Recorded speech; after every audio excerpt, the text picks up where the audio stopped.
Hello and welcome back to my channel.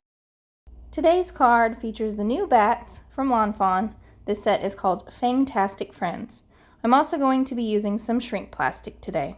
This is the kind that has one side sanded and the other side is not. I'm also using my StazOn ink to stamp out my little bats. While doing this, the only thing you really have to worry about, I guess there's a few things, stamping it on the sanded side, making sure that you're not sliding your stamp around as you're stamping because it will smudge very easily, and giving it a little bit of dry time. Alright, for this I'm going to use a few Copics. I have 2 shades of blue and a pink marker. And I'm just going to color these in.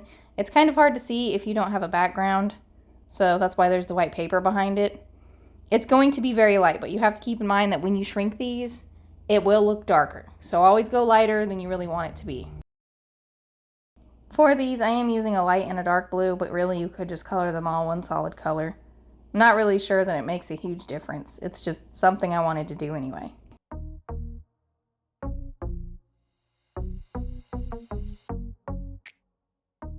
Something I took the time to do is take the markers that I used and kind of dot them off onto a scrap piece of paper, because as you can see here, there are dark bits from the ink that got on there. Alright, for these, I used my scan and cut, and I tried to cut these out. I did have to run them through a few times. I had it on 5 as the depth, and I really probably should have had it deeper than that. Alright, what you just seen me do was heat it up until it shrank. I just used my heat gun. I'm using a little pair of tweezers to hold them down because they do tend to fly off of your workspace if you don't have something to hold it down. And here I was showing you one side is shiny and one side is not. And I have done several of these. You can do them in the oven. I prefer to have control over each individual one. Moving on, I have this nighttime stencil. This is another new release product from Fawn. And I am going to ink up the moon with Scattered Straw Distress Oxide. I'm just doing this on a large stitched die cut rectangle, also from Fawn.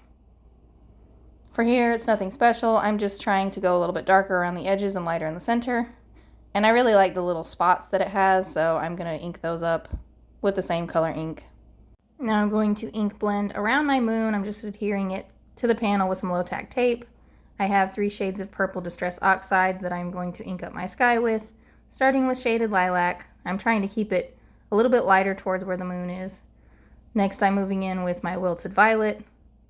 Each time I bring in a new color, I am going more towards the edges and less towards the center.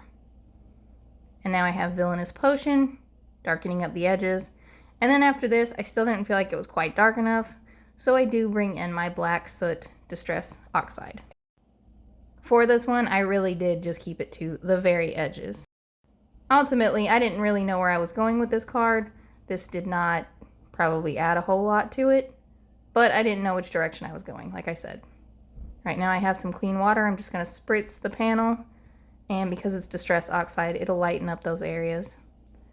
And then after it dried, I did decide to go around the moon just a little bit where it met the purple. Now taking 2 of my large stitched rectangle stackables, I almost couldn't finish that sentence, I have made a little frame, and I use black cardstock. And then the silly thing is, you know, I usually have to color my black cardstock. Well, white cardstock black, and now I have black cardstock and I'm coloring it purple. I really didn't know where I was going with this. Again, really had no idea, other than I wanted a little bat shaker card. So yeah, silly me.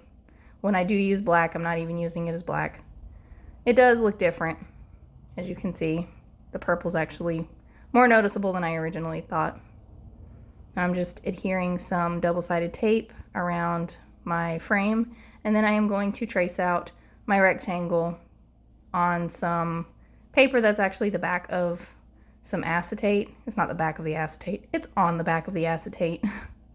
Anyway, I'm just doing that so that I have a decent sized rectangle and I don't have to use any kind of dies or paper trimmer for this. And there it is. So I'm just going to adhere that to my frame.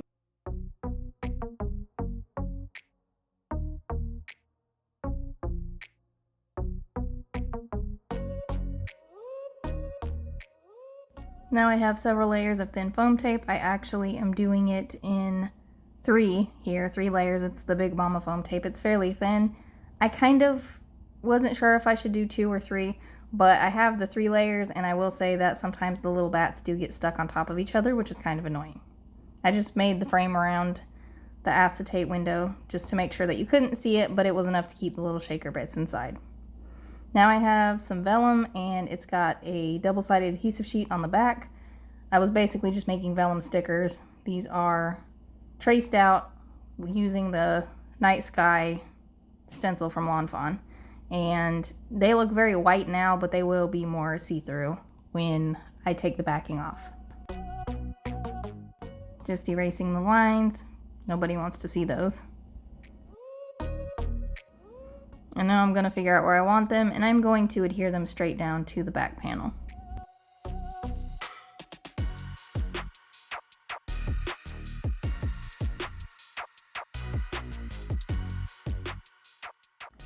Here I decided they looked a little too flat, and I brought in some white lines with my gel pen. I'm not really sure how effective that was. And then I decided I still wanted more, so I added them to the front. Now you'll see I add one at the bottom, which it took a few minutes to decide where exactly I wanted it. And you don't actually end up seeing that bottom cloud at all. This is just one of the many times you can tell that I did not know what I was doing when I started. This actually took me days to complete because I really didn't know which direction I was going. Now I'm going to do some splatter on some letters from Henry's ABCs. This is Faded Jeans Distress ink, not the Oxide. And then I'm going to take the Villainous Potion Distress ink, and I'm going to add some purple splatters as well as the blue ones.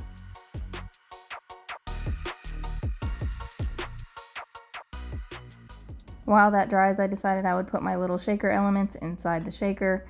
Now, as you can see, there's a flat side and a shiny side. I was making sure that they were all facing the exact same way, shiny side out.